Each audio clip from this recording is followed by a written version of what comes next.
Hi, for this segment, I'm with Chris Allen of Mercury. Chris, thanks for joining us. Thanks for having me. So Chris, one of the things that we talk about when we talk about transitioning from break-fix to managed services or as-a-service model is make sure that you're getting the key messages out to your current customers and potential customers. So what can you tell us about marketing and what VARs should be thinking about when it comes to marketing?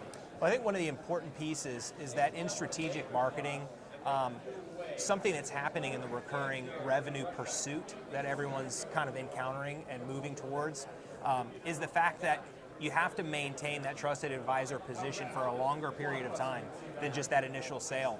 So what I always recommend is touching your base consistently, responsibly, and giving them good content to help them grow, secure their business, and improve their business. And that way, not just your products and services underscoring you as the trusted advisor, but really your knowledge. So even thought leadership pieces, things like that. And there's a lot of vehicles that you can deliver that great content.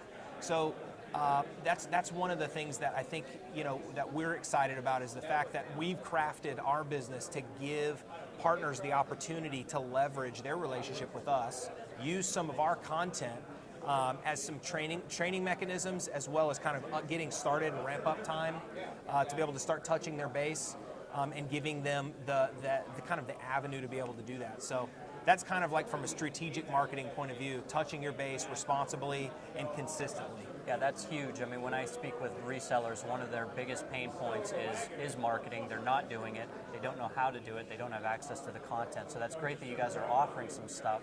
I know that there are also automated tools out there, right, that people can use to automate messages, things like that. So look into those types of tools that can help you do that. Yeah, absolutely. So same exact thing we found. A lot of people are using more like email blast tools and not marketing automation tools. So what we did is we made a large investment in marketing automation. And so we've been able to allocate those resources to partners in joint marketing campaigns so that they can get visibility. So they hand us their base list.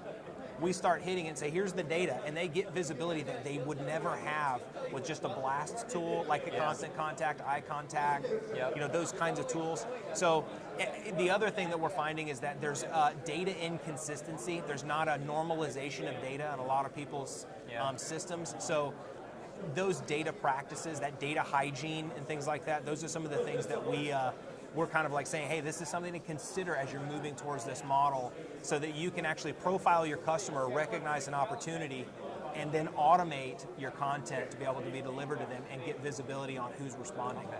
So I want to make sure I understand this correctly. So a VAR could give you their customer list and you'll handle the marketing for them? Absolutely. So and we work with them on all the content. It's joint marketing. Perfect. So as a former VAR, red alert, right? Like, I don't want to give you my customer list. Absolutely. How do you respond to VARs who say that to you?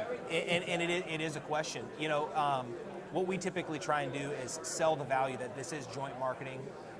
We have typically the relationship where we're not looking to abscond your list and leverage it for our own benefit. It's for a mutual benefit and for a period of time that you allow. Yeah.